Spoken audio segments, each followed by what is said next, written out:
So the MCU Phase 4 has now 3 TV shows and 1 movie. I actually rewatched Black Widow on my way to a mission trip this week, and now I'm going to rank all of Phase 4. Here we go.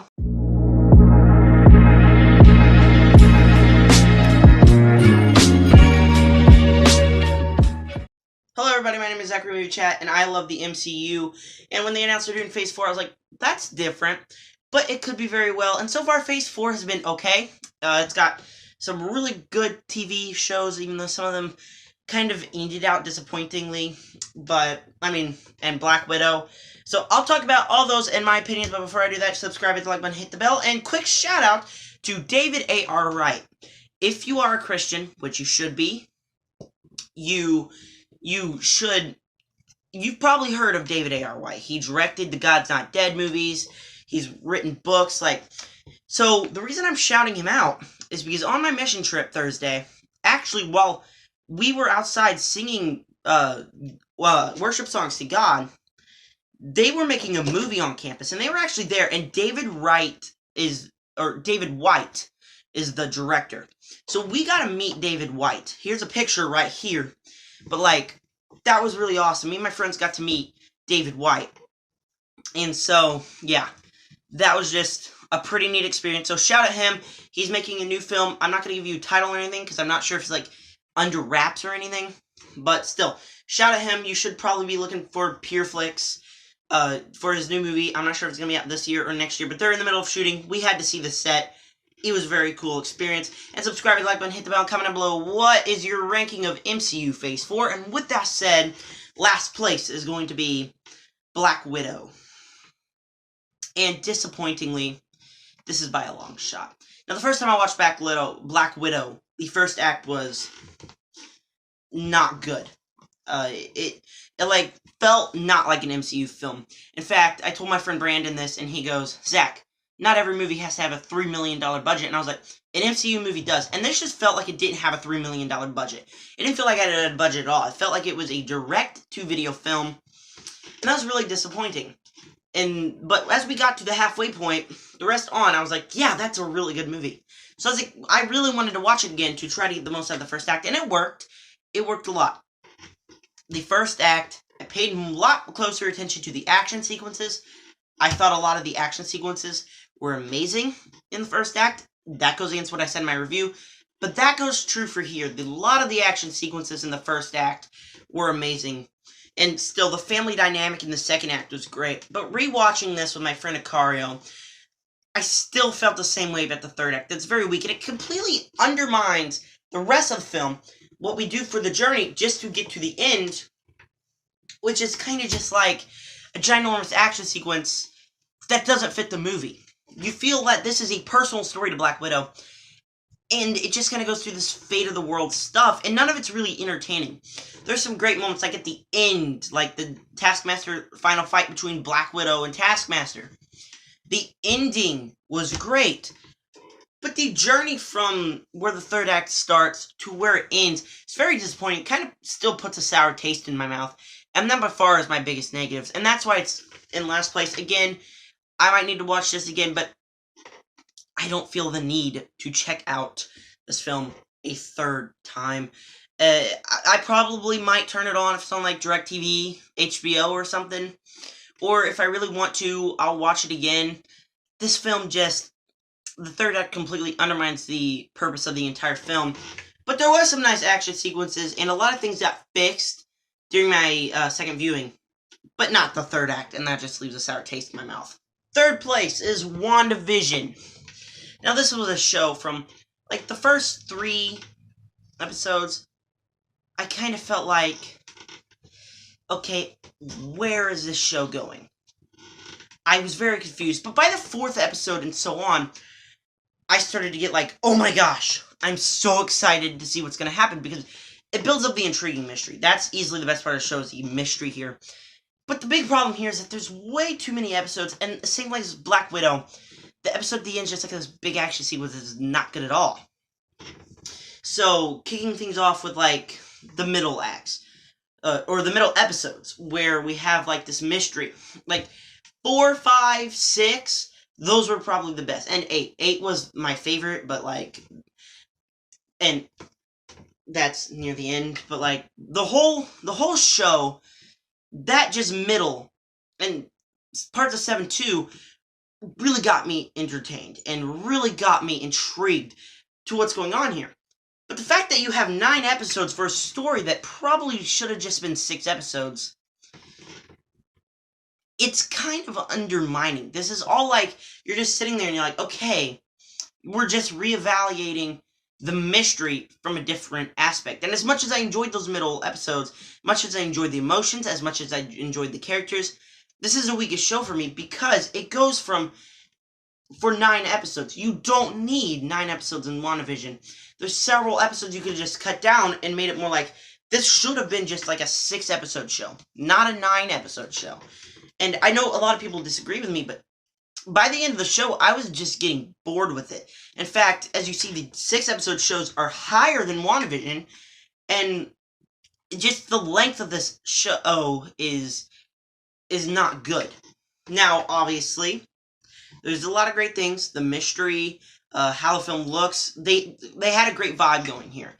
But just the length is kind of disappointing. And then you also have the fact that it has the weakest duo in the shows.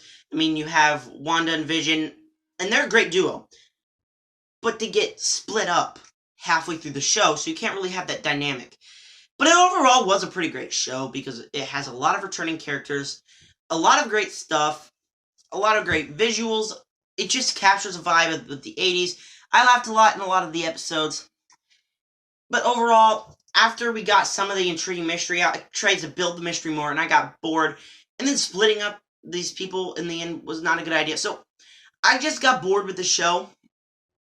I still think it's a good show, and I still think you should recommend it. And it's already nostalgia-worthy, because every time I see clips, I'm just like, oh, I remember watching that with my family for the first time. So it's already nostalgia-worthy. It just has quite a few problems, and a lot of people, whenever they talk about how WandaVision is amazing, I'm just like, yeah, that was good. Just had a lot of problems. And then, starting with episode, or number 2 in this list, Loki. Yep, you know what's in first. Yeah, okay. Go ahead, spam hate down in the comment section, but I love Loki. It has such an intriguing mystery. I really want to know what's going on with the TVA. As you go to the end of the show, the last episode, and it sets up the second season, you're like, you can't wait, because this was such an intriguing show. And this is one of the shows like WandaVision did. Nobody got talking about Falcon, and that's really disappointing to me, because I thought Falcon was a really good show, and I'll talk about that in a minute. But Loki and WandaVision, it got people talking, it spurred up conversations. And just on this mission trip this week, me and my friend Akaria, like, when we were just, like, laying down, about to go sleep, we were just talking about Loki, talking about our theories, because this mystery is so intriguing. Also, this 100% has the best duo here of Loki and Mobius. They act great here. I know, you're like, but it's Loki and Sylvie. No, that's a negative. The romance between them, that's a negative. I hated the romance. But, like, it's just setting up the next season, and that's what excites me. I'm not sure how they're going to do a complete Loki Season 2, but, I mean, with these 2 6-episode shows, here's what they did. These 2 shows 6 episodes and WandaVision 9. They should have WandaVision 6, and Falcon and the Winter Soldier and Loki 9. Because these shows need more episodes. I'm not sure how you're going to do a complete Loki Season 2. In fact, I'd say 7, maybe 8 episodes of Loki. That would have fixed it. Because I'm not necessarily sure you're going to do Season 2. Even the director said that she's just going to enjoy it as a fan, not a director. I'm not sure what that's going to be, but I'm hyped for it. But this was just such a great show. It has great action sequences, great duo, just a romance part, kind of bad. And I felt as in they're just making the show to give an excuse for new Loki to be back in the MCU, while also being an anti-hero. That's kind of just developed very early on the show. But overall, hands down, one of Marvel's best. Very great mystery, and I am hyped for Season 2. And now the shocker, number 1, Falcon and the Winter Soldier. This is very close to the Loki and Mobius aspect, because these characters were great. In fact, you're going to see this in my haul video, but I have to show you this. I'm not going to show you one of them. I'm going to keep that one a surprise, but what a great duo that we have here. Bucky from Area 73 and Sam in the Captain America suit. What an amazing duo we have here. Now, I 100% can see why all of you people are, like, bashing on the show. It focuses on racism, focuses on, like, corruption in the government, and, sure, the bad guys don't really warrant them going to break Zemo out of prison.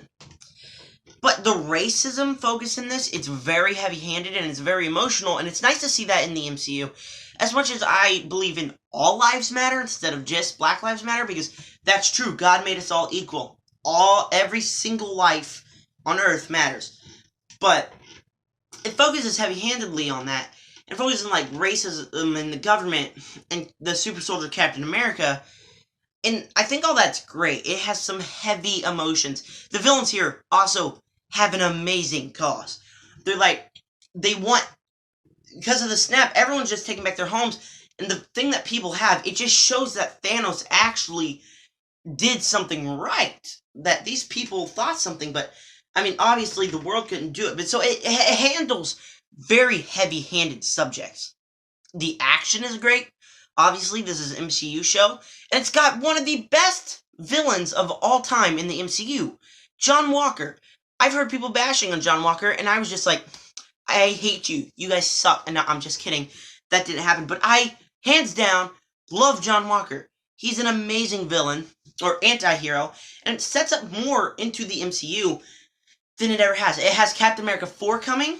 I am a bit nervous about that movie, because this more focuses like a TV show. But, like, it just focuses on so many great things, has so much great action sequences. You can't just help but loving this show, and I just don't understand how people can hate this show. Now, obviously, I do have problems with it. I did think a lot of the episodes were rushed way too much. Like, you start out with, it feels like a whole movie just passed by. Like, so many action sequences. That's what I'm saying, 9 episodes for this show. So you could, like, explain out our characters' motivations more instead of just rushing on to the next thing. But still, small negatives. It also has a amazing finale. The only finale, like, or Loki had an amazing finale, but this finale is amazing. So a lot of great stuff. A lot of great heavy subjects focused on that they did well, while also mixing in with an action and a great MCU show. Had one of the best anti-heroes of all time here with Wyatt Russell's U.S. agent. I am just very excited if there's ever going to be season 2, and I'm pretty sure this is going to kind of lead into the Hawkeye series, so I'm hyped for that show. But I want to know your ranking of Phase 4 down below. My number 1's probably your number 4, and you don't have to include Black Widow if you haven't seen it, but you guys probably already seen the TV series. I obviously want you guys to subscribe, hit the like button, hit the bell, comment down below. I have a lot of videos planned. Not sure if I'm doing any reviews this week, though. I don't necessarily think I'm going to do any. I might, but I'm also working at a camp. Don't worry, still going to do videos. This one's close to home. I'm not going to be gone for a whole week from my house. But, like, I'm working at camp, so there's not going to be, like, a daily upload this week, possibly. But I'm not necessarily sure what I have planned. I'm going to rank some DreamWorks movies. I'm going to do all that. But anyway, subscribe, like button, hit the bell, comment down below. What was your ranking of MCU Phase 4? You can just do the TV shows, or you can include Black Widow if you've seen it. Obviously, do all that. And as always, thank you for clicking on this video, and make sure to subscribe to join the Nerd Army.